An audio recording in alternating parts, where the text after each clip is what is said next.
কোরআনে কারীমের মধ্যে আল্লাহ পাক কত কথা বলেছেন, এর মধ্যে আছে আল্লাহ পাক বলেছেন আফালা ইয়ানজুরুনা ইলাল ইবিলি কাইফা খুলিকাত, এই যে আমি উটগুলোরে বানাইছি, কেমনে বানাইলাম তোমরা কি দেখছো? উট কেমনে বানিয়েছি? মুফাসসিরিনে কেরাম এর উপরে অনেক আলোচনা করেছেন। তারা বলেছেন যে উট মরুভূমির জাহাজ, তারপরে উটের পিঠে একটা চুট আছে, কোন কোন উটের পিঠে দুইটা চুট আছে, মাঝখানে বসে একটারে হেলান দিয়ে আর একটা ধরে বসা যায়। আমি দেখছি দুইটা চুটওয়ালা উট, আফ্রিকান উট আমি দেখেছি, যে চুট সুবহানাল্লাহ দেখলে অবাক হয়ে যেতে হয় যে আল্লাহর কি কুদরত। উটের পৃষ্ঠে দুইটা চুট, মাঝখানে আপনি বসবেন, পিছনেরটা একটা সোফা সেটের মতো, পিছনে হেলান দিলেন, আর সামনে যখন সে মরাল সম চড়াই উত্তরাই পথ দিয়ে নামাওটা করবে, তখন আপনি যেন পড়ে না যান সেজন্য সামনেরটা বুকের সাথে জড়ায় ধরবেন। এরপরে কি সৃষ্টি আল্লাহর, সুবহানাল্লাহি বিহামদিহি।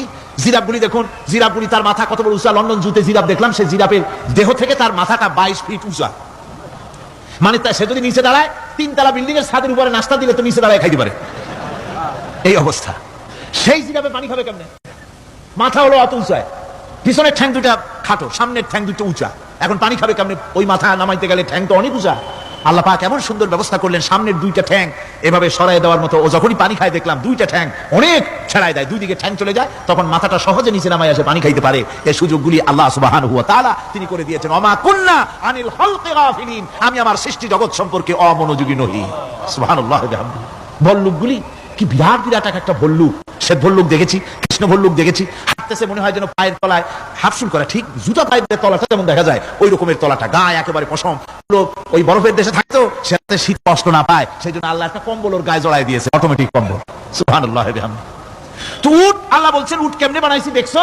আফালা ইয়ানজুরুনা ইলাল ইবিলি কাইফা খুলিকাত, উট বানালাম কেমনে দেখেছিস? মানুষ অবাক হলো, আল্লাহ এত কথা তুই উটের কথা বলছেন, কারণ নানান রকম মানুষ বলল। শেষ পর্যন্ত প্রাণীতত্ত্ববিদরা তারা আবিষ্কার করলেন মূল কারণটি। অনেক কারণ আছে আল্লাহ পাকের কথা বলার। উট তো মরুভূমির জাহাজ, তারপরে উট মানুষের অনেক উপকারে আসে, একথা বলা হয়েছে। প্রাণীতত্ত্ববিদরা খুঁজে খুঁজে তারা দেখতে পেয়েছে যে উটকে জবাহ করে দেখা গেছে, উট সমস্ত প্রাণী বাতাস থেকে অক্সিজেন যতটা গ্রহণ করে ততটা ছেড়ে যায়, যতটা গ্রহণ করে ততটা ছেড়ে যায়। একমাত্র প্রাণী উট যে যতটা অক্সিজেন গ্রহণ করে বাতাস থেকে সবটা ছাড়ে না, 2/3 ছেড়ে দেয়, 1/3 তার লাংসের পাশে রাখার জন্য আল্লাহ পাক একটা চেম্বার তৈরি করেছেন। ওই চেম্বারের ভিতরে 1/3 অক্সিজেন থেকে যায়, কারণ পানিও রেখে, তার পানি রাখার জন্য রিজার্ভ ট্যাঙ্কি আছে, একটা ভেতরে একটা রিজার্ভ ট্যাঙ্কি আছে, অক্সিজেন রাখার একটা চেম্বার আছে। এগুলি কেন? এই জন্য যে মরুভূমির ভিতরে সাইমুম শিল্পী গোষ্ঠী না, কিন্তু ঝোড়ো হাওয়া, মরুভূমির ভিতরে ঝোড়ো হাওয়া, এই ঝোড়ো হাওয়া যখন আরম্ভ হয়ে যায় তখন মানুষ বাঁচতে পারে না, মানুষ টের পাইয়া সব বাড়িতে চলে যায়। মরুভূমিতে চলে বেড়ায় উট, সে যাবে কোথায়? ওর তো যাওয়ার জায়গা নাই। 7 দিন 8 দিন 1 সপ্তাহ 2 সপ্তাহ পর্যন্ত এই মরুভূমিতে ঝড় চলতে থাকে, বালুর ঝড়, কিচ্ছু দেখা যায় না। ওখানে দেখছিলেন বালুর পাহাড়, কালকে আজকে দেখবেন বালুর পাহাড় এখানে চলে আসছে, এইভাবে পাহাড় তৈরি হয়ে